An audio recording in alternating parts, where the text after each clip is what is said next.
Hello and welcome. Welcome back if you've been hanging out on my channel. And welcome if you're new. I'm so happy that you're here. My name is Winter, also known as Winter Heals. I am a shamaness, a tantrika, a plant medicine mama, and a quantum life designer. And I've been sharing aspects of my journey and how I manifested my current timeline. So I haven't been around for the past couple of days. And I was feeling kind of guilty about it because when I missed those days, first, I wasn't feeling it. I had set myself up for I'm going to make a video every day for the month of January, and I was just losing inspiration. And then I had a day where I was just having like a migraine all day long. And now I'm on my moon. So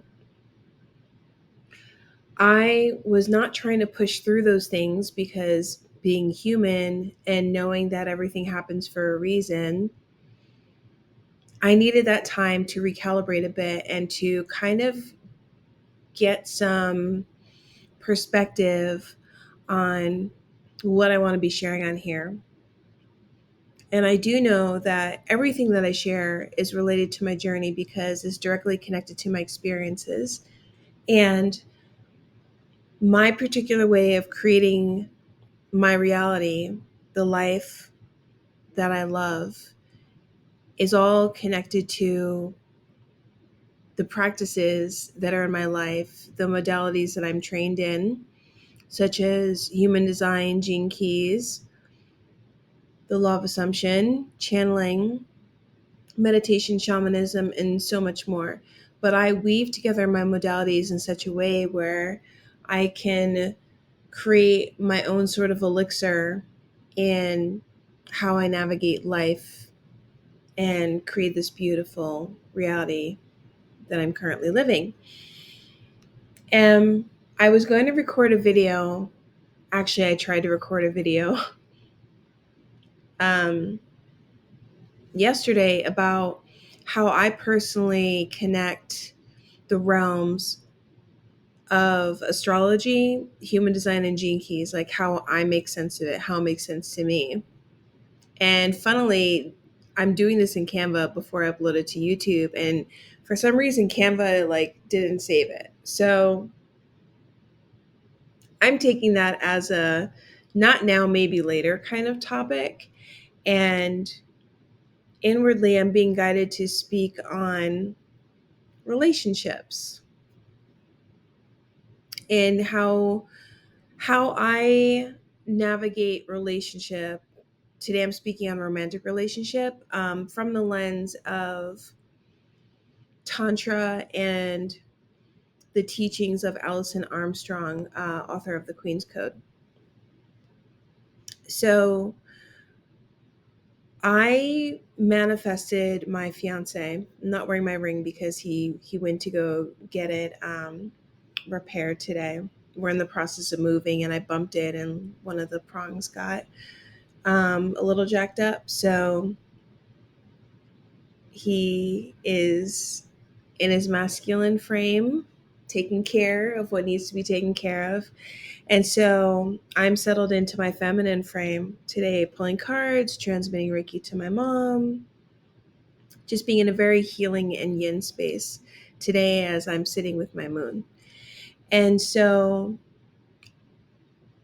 this makes me think of how I manifested my fiance, but also the dynamics of polarity, masculine and feminine, through the lens of Tantra, but also through the lens of relationship. So I'm just going to use story time. I love using stories to illustrate an example.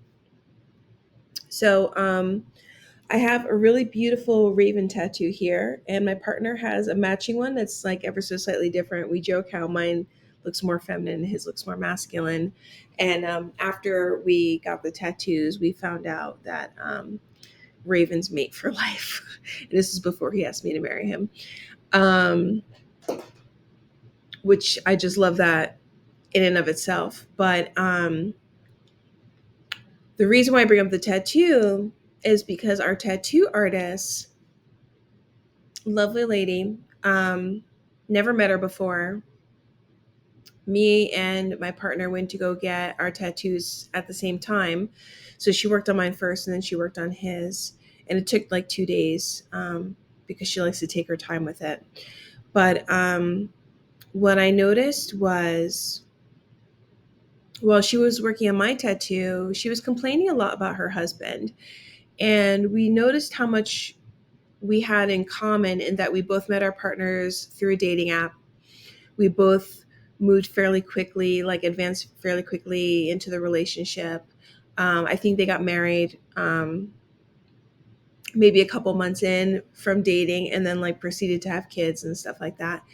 But she was complaining about her guy in a way that she's like, oh, I ask him to do stuff and then he doesn't do it, and then I have to go do it, and da da da. And I noticed how frustrated she was in her relationship. And I asked her, like some questions, like, how did you ask him for help? Like, was it like a reprimand? Was it like a demand? Did you say, hey, it would really help me out if you, like explain to him like how it would provide for you, things like that? She's like, no. I'm like, okay. And so like, I know when to take a cue of like when to like to back up, but I was just like, okay, she's not happy in her relationship. She gets upset when her partner doesn't do things for her, but um the approach that she's using to ask her partner to do things for her isn't working for her, but she's also not open to changing that approach. So I noticed the energy she was in her partnership dynamic. She's much more in her masculine and her partner is much more, and I haven't met him, just from what she was describing, he seems to be more in his feminine, more in the yin. So she's more in the yang and he's more in the yin. And for what she's asking for from him, that polarity would actually need to be switched. Um, so my tattoo is finished, and then it was my partner's turn to get his tattoo done. And she started working on him and was just like, oh, like your forearm's so muscular. Like, do you work out? Like, she literally started flirting with him. And I started laughing because I was just like, wow, like, really? Like, right in front of me? But my partner was just like, no, not really. Like, he was downplaying himself to like not be pulled into her flirting. And I'm just so like proud of him and I just love him so dang much. I'm like, yeah, babe, tell her like, you go to the gym, you take protein up, like just talking him up. And he's like brushing it off.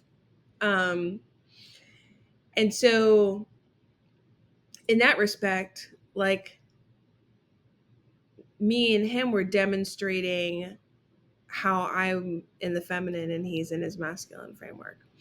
So the reason why I bring this up at all is because one of the things that I've noticed is the biggest disruptor in relationships when it comes to traditional relationships. Well, I guess this could apply across all relationships.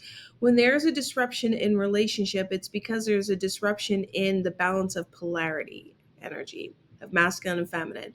And it doesn't matter who your partner is.